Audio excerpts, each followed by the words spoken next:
Chapati, how are you all? So in this video we will start your respiration chapter. ठीक है ना, DV books के हैं ये और इसके अंदर साइंस का आप लोगों का 7 चैप्टर हम लोग करने वाले हैं जिसका नाम है रेस्पिरेशन इन ऑर्गेनिजम्स. ठीक है, तो बहुत ही इंटरेस्टिंग चैप्टर है, बहुत ही इजी चैप्टर है और बहुत कुछ आपको सीखने को भी मिलेगा इस चैप्टर से. तो ट्राई करूंगी कि एक ही पार्ट में इस पूरे चैप्टर को खत्म कर दें. ठीक है ना, तो सबसे फर्स्ट ऑफ ऑल हम पढ़ लेते हैं रेस्पिरेशन का मतलब होता क्या है. ठीक है, यहाँ पर देख सकते हैं हम लोग. You already know that all living organism require energy to perform different biological activities. This energy is obtained from the food that is consumed by our organism. A process called respiration release this energy from the food and helps the organism to perform its biological activities. तो simple meaning है, जैसे कि हम सबको पता है कि living organism है तो हमें एनर्जी की जरूरत तो होगी, है ना. जब हम खाना खाते हैं तो हमें एनर्जी आती है, तभी हमारी बॉडी अच्छे से फंक्शन करती है. आपने नोटिस किया होगा, अगर हम खाना नहीं खाएंगे हमारी बॉडी में अगर कमजोरी आ जाएगी, हमें चक्कर आएंगे, फीवर होगा और हमारा जो बॉडी के फंक्शंस है, हमारी जो बॉडी के पार्ट्स हैं वो अपने फंक्शंस प्रॉपर तरीके से नहीं करेंगे. ठीक है ना. तो रेस्पिरेशन का मतलब यहाँ पर क्या है कि जो हम खाना खाते हैं उससे जो हमें एनर्जी मिलती है, वो एनर्जी जो है वो जो फूड है जो हमारी बॉडी में जा रहा है वो हेल्प करता है जब हमारे बॉडी के फंक्शंस, जो बॉडी के पार्ट्स हैं उनको फंक्शंस करने के लिए. ठीक है ना, तो वो है रेस्पिरेशन. ठीक है ना, जब एनर्जी हमारी बॉडी ले रही है जो हम खा रहे हैं उससे, तो उसको हम क्या बोलेंगे, रेस्पिरेशन. ठीक है, अब यहाँ पर क्या है, respiration is the name of the general process in which organism convert sugar into biological energy using oxygen. अब रेस्पिरेशन जो है वो एक जनरल प्रोसेस है जिसके अंदर एक लिविंग ऑर्गेनिज्म जो है वो शुगर को कन्वर्ट करता है बायोकेमिकल एनर्जी में. ठीक है ना, किसका यूज करके, ऑक्सीजन का यूज करके. तो शुगर जो है और जो शुगरी कंटेंट्स होते हैं उनको जो है वो कन्वर्ट करता है किसमें, बायोकेमिकल एनर्जी के अंदर, जो हमारे बॉडी के लिए अच्छा होता है, जो हमारी बॉडी जिससे फंक्शन करती है. ठीक है ना. The process occur in all organism including animal, plants, fungi and bacteria. जो प्रोसेस होती है ऑर्गेनिज्म में उसमें बहुत सारी चीजें हैं, जैसे एनिमल्स भी रेस्पायर करते हैं, प्लांट्स भी करते हैं, फंगी भी करती है, बैक्टीरिया भी करते हैं, हम लोग भी करते हैं. During respiration energy is produce. अब रेस्पिरेशन प्रोसेस है तो उसमें एनर्जी प्रोड्यूस तो होगी, है ना. अभी मैंने बताया कि शुगर जो है वो एनर्जी में कन्वर्ट होता है. उसके बाद में it's use in different process necessary to support life. फिर ये जो एनर्जी हमें हमारे पे आती है उसको हम अलग अलग एक्टिविटी में यूज करते हैं, हमारे बॉडी पार्ट्स जो है वो अलग अलग वे में उसको यूज करते हैं. Respiration also produce carbon dioxide and water as waste product. अब जो एनर्जी है वो क्या करती है, वो प्रोड्यूस कार्बन डाइऑक्साइड भी करती है और वाटर भी करती है जो हम एनर्जी को ले रहे हैं. ठीक है ना, तो वो क्या करती है, वाटर और कार्बन डाइऑक्साइड भी बदले में प्रोड्यूस करती है. तो वो कार्बन डाइऑक्साइड क्या होती है, वो हमारे मुंह से जो है बाहर आ जाती है ना. और जो वाटर वेस्ट होता है वो या तो हम टॉयलेट के फॉर्म में चल उसको बाहर कर देते हैं या फिर हम उसको स्वेट मतलब पसीने की फॉर्म में बाहर कर देते हैं. ठीक है, तो ये इस तरीके से हमारा रेस्पिरेशन हो गया. अब यहाँ से हमें इतना तो पता लग गया कि रेस्पिरेशन क्या है. रेस्पिरेशन है जिसमें हम एनर्जी को लेते हैं और एनर्जी जो है वो क्या होती है, कन्वर्ट होती है. जो हम फूड खा रहे हैं उस फूड का जो हमें मिल रहा है उसको एनर्जी में कन्वर्ट करना. ठीक है ना, और फिर वो एनर्जी जो है क्या होना, हमारे बॉडी के अलग अलग पार्ट्स में जाना और उनको फंक्शन करने के लिए एनर्जी देना. ठीक है ना, तो वो चीज हो गई रेस्पिरेशन. अब आगे क्या है, respiration involves an exchange of gases. Oxygen is used in body and carbon dioxide is released from the lungs.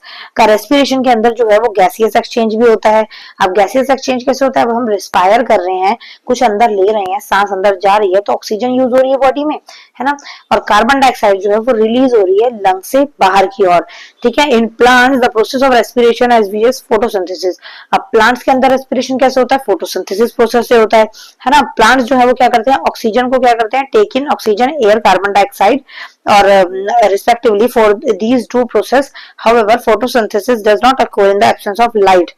At night only respiration take place in the plants. This means that during night oxygen is taken in and carbon dioxide is released to the plants. अब यहाँ पर बच्चे इन्होंने ना बहुत अच्छी सी बात बोली है जो कि मैं आप लोगों को ध्यान से समझाती हूँ. देखो, प्लांट्स जो है वो क्या करते हैं, टेक्स इन ऑक्सीजन. प्लांट जो ऑक्सीजन ले रहे हैं कार्बन डाइऑक्साइड और रिस्पेक्टिवली मतलब बदले में फॉर दीज टू प्रोसेस इसके अंदर जो क्या क्या चीजें होती हैं, फोटोसिंथेसिस जो है वो सबसे मेन चीज की लाइट के एब्सेंस में नहीं होता. सुबह के टाइम पे ही होगा, है ना, जब सूरज निकलेगा, जब सूरज की किरणों से होगा. और नाइट में क्या होता है, only respiration takes place in the plants. जो रेस्पिरेशन है वो क्या होता है, कुछ प्लांट्स के अंदर रहता है, ऑक्सीजन जो है वो अंदर आती है और कार्बन डाइऑक्साइड जो है वो रिलीज करते हैं. कुछ प्लांट्स जो है वो इस तरीके के भी होते हैं जो कार्बन डाइऑक्साइड रिलीज करते हैं, वरना मैक्सिमम आप लोगों ने देखा होगा ऑक्सीजन रिलीज करते हैं, है ना. The process of respiration as well as photosynthesis occurs stimulously during the day, or plants take in oxygen and carbon dioxide and irrespectively for these two process. अभी ये मैंने चीजें आप लोगों को बता दी। आगे हम पढ़ लेते हैं oxygen reach all the cells of the body when we breathe. जब हम सांस लेते हैं तो रिस्पायर हो रहे हैं, है ना, सांस अंदर जा रही है, ऑक्सीजन ले रहे हैं, तो हमारी बॉडी के सारे ऑर्गन्स जो हैं उनमें जो जितने सेल हैं सबको एनर्जी मिलती है, सबको ऑक्सीजन मिलती है। Oxygen combine with the help of food, with the help of enzymes. अब हमारी बॉडी के अंदर जो ऑक्सीजन जा रही है ना वो कंबाइन हो जाती है किसके साथ? फूड के साथ, न्यूट्रिएंट्स के साथ जो हम ले रहे हैं, जो हम फूड के रूप में खा रहे हैं, ठीक है। किसकी हेल्प से होती है? एंजाइम्स की फॉर्म से वो दोनों कंबाइन हो जाते हैं। As the result energy and carbon dioxide are produce. और इसी के रिजल्ट में ये जब मिलते हैं ना, ऑक्सीजन और जो फूड न्यूट्रिएंट्स जब मिलते हैं तो क्या रिलीज करते हैं? तो इससे जो है एनर्जी और कार्बन डाइऑक्साइड जो है वो प्रोड्यूस होते हैं, मतलब बनते हैं। This process that release energy in the cells is known as cellular respiration. और वो प्रोसेस जिसके अंदर सेल्स के अंदर से एनर्जी रिलीज होती है, अभी हमने पढ़ा ना, सेल्स को बॉडी को जरूरत होती है कार्बन डाइऑक्साइड और एनर्जी जो है वो प्रोड्यूस करते हैं और ऑक्सीजन और फूड न्यूट्रिएंट्स जो है वो लेते हैं। तो जब जो है सेल्स के अंदर जो है एनर्जी रिलीज होती है उस प्रोसेस को बोला जाता है सेल्यूलर रेस्पिरेशन। ठीक है बच्चा, ओके। आगे, cellular respiration is the process in which cells produce the energy they need to stay alive. Cellular respiration क्या होता है? जिसके अंदर सेल्स जो है वो एनर्जी को प्रोड्यूस करते हैं, ठीक है ना, और वो एनर्जी जो है उनको क्यों होती है? They need to stay alive. वो is the process in which cell produce the energy they need to stay alive. उनको रहने के लिए, मतलब बॉडी ऑर्गन्स को हमारे रहने के लिए एनर्जी की जरूरत है। During cellular respiration cells use oxygen. और सेलुलर रेस्पिरेशन के अंदर सेल्स जो है वो क्या यूज करते हैं? ऑक्सीजन यूज करते हैं to break down the sugar to produce energy. Sugar को, मतलब शुगर क्या है? ग्लूकोज है जो हम ले रहे हैं, कार्बोहाइड्रेट है जो हम ले रहे हैं फूड के रूप में, उसमें से एनर्जी प्रोड्यूस होती है, ठीक है ना। उसको जो ऑक्सीजन की हेल्प से छोटे छोटे पार्ट्स को में ब्रेक डाउन होता है और उससे एनर्जी हमें मिलती है, ठीक है ना। तो ये सारा का सारा तामझाम होता है सेलुलर रेस्पिरेशन। ओके, क्या है ये? जिसके अंदर सेल्यूलर, सेल से पता लग रहा है, जब सेल्स जो है एनर्जी प्रोड्यूस करते हैं, ठीक है ना, in which process in which cells produce the energy they need to stay alive. जब सेल्स एनर्जी प्रोड्यूस करते हैं, ठीक है।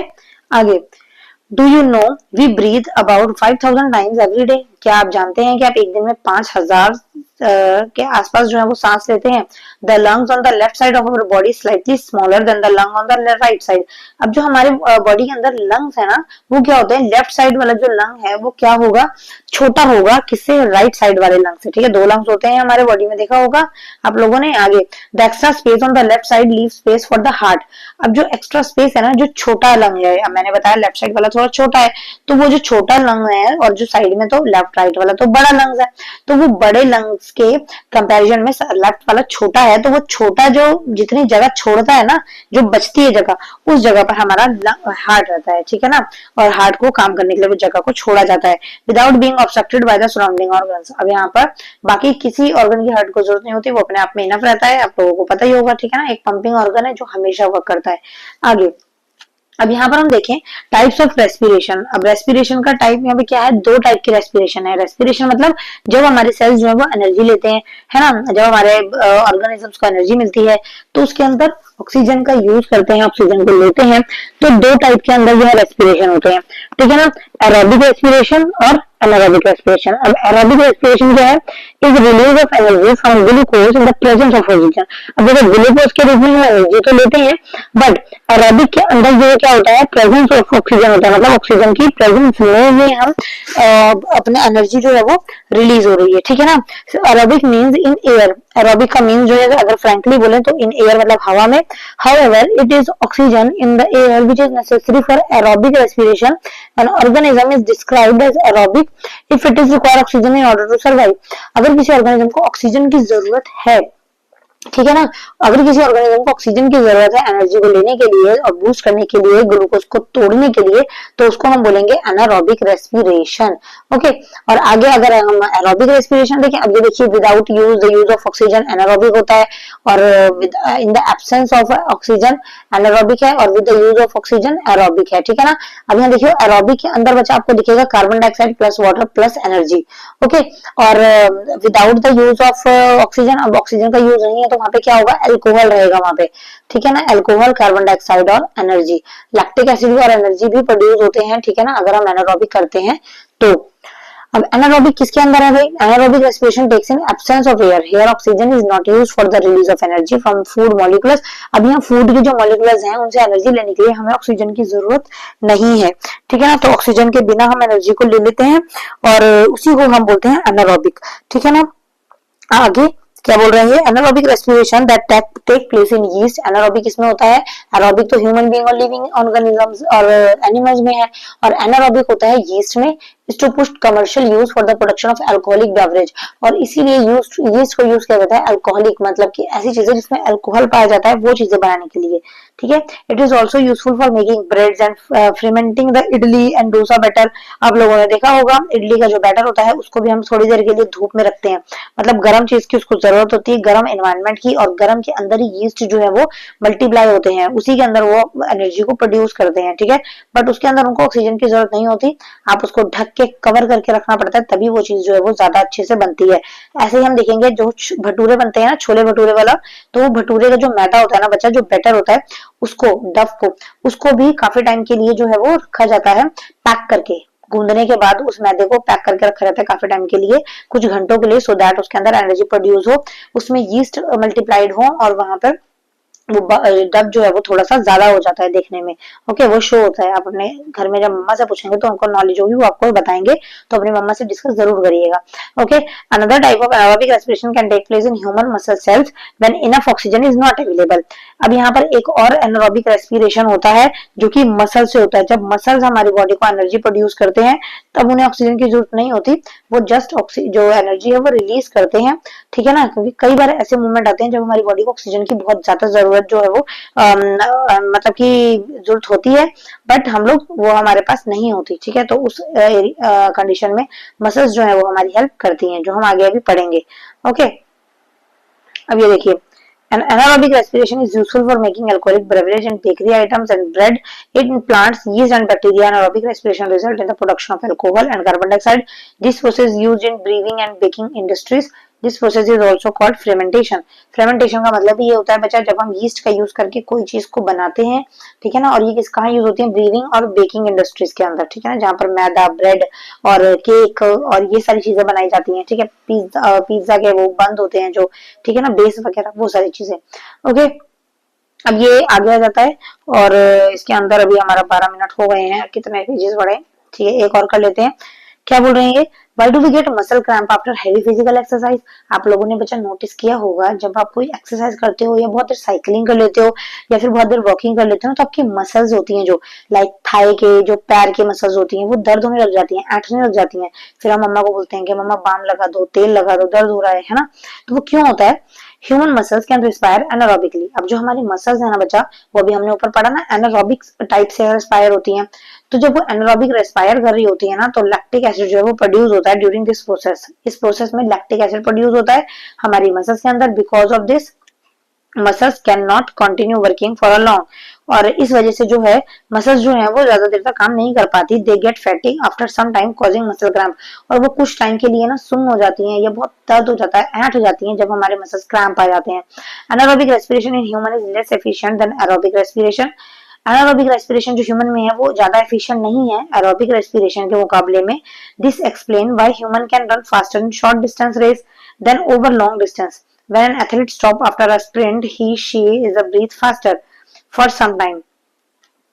आगे जो है बोल रहे हैं, time to feel normal once again, this is to take in extra oxygen in order to off sugar that is a part of aerobic respiration, breakdown of the accumulated lactic acid on the top of the normal breakdown of sugar that is a part of aerobic respiration. The body thus pays back the oxygen built up during the sprint. यहाँ पर बच्चा simple, आपको confuse होने की जरूरत नहीं है, simple ये बोल रहे हैं कि जब आप लोग कोई फिजिकल एक्टिविटी करते हैं, रेस करते हैं, जंपिंग करते हैं, स्प्रिंट करते हैं, तो आपने देखा होगा आपकी बॉडी के अंदर जो है, एक तो आपकी सांसें बहुत तेज तेज फूलने लग जाती हैं, ठीक है, हमारी सांसें बहुत तेज तेज फूलती हैं और हम लोग सांस जल्दी जल्दी लेते हैं, तो उस टाइम पर आप नोटिस करना बच्चा नॉर्मल तरीके से जब अभी आप बैठ के वीडियो देख रहे हो उस टाइम पर आपकी सांसें धीरे धीरे चल रही है, नॉर्मल आप एनवायरनमेंट से सांस ले रहे हो, आपको शो भी नहीं हो रहा। बट उस टाइम पर जब हम फिजिकल एक्टिविटी करते हैं या रनिंग करते हैं या रेस करते हैं, हमारी सांसें बहुत जल्दी जल्दी फूलती हैं। उस टाइम पर हमें बहुत ज्यादा ऑक्सीजन की जरूरत होती है और हम क्योंकि सांसें हमारी बहुत जल्दी जल्दी चल रही हैं, तो वो जब हम हमें ज्यादा ऑक्सीजन की जरूरत है ना, तो हमारे इतना ज्यादा सांसें हम अपने नाक से नहीं ले पाते। तो वो जो जितनी ऑक्सीजन कम पड़ रही होती है ना, क्योंकि उस टाइम पर ज्यादा ऑक्सीजन की जरूरत होती है हमारी बॉडी को। ओके, तो जो ऑक्सीजन कम पड़ रही होती है वो हमें अपनी मसल से मिलती है, और वो जो मसल होती है ना, वो हमारी बॉडी में एनर्जी प्रोड्यूस करती है उस टाइम पर। और जो एनर्जी प्रोड्यूस होती है उसके साथ साथ लैक्टिक एसिड भी प्रोड्यूस हो जाता है, और वो जो लैक्टिक एसिड होता है वो मसल क्रैम्प वाला पेन दे देता है। इस वजह से जो है, जो वो लैक्टिक एसिड हमारे मसल्स में बचा रिलीज होता है, तो हमारे मसल दर्द होती है, हमारे पैर हाथ ऐंठने लग जाते हैं। और कुछ टाइम तक वो मसल जो है वो नॉर्मल नहीं होते, जब तक आप उसको गर्म पानी से सेकेंगे नहीं, या फिर गर्म मसाज नहीं करेंगे पानी की, ठीक है ना, गर्म पानी से बात नहीं करेंगे अपने आप को। और इसके अलावा आजकल तो बाम वगैरह चल गए हैं, मूव हो गया, झंडू बाम हो गया, तो आप वो भी यूज कर सकते हैं, उससे भी मसल क्रैम्प ठीक हो जाते हैं। ठीक है ना, तो ये इस तरीके से था। अब रेस्पिरेशन इन प्लांट्स है तो ये हम अगले पार्ट में पढ़ेंगे, वरना वीडियो बहुत लंबी हो जाएगी। तो आई होप इतना आपको समझ आया होगा। If you have any doubt so you can do message and see you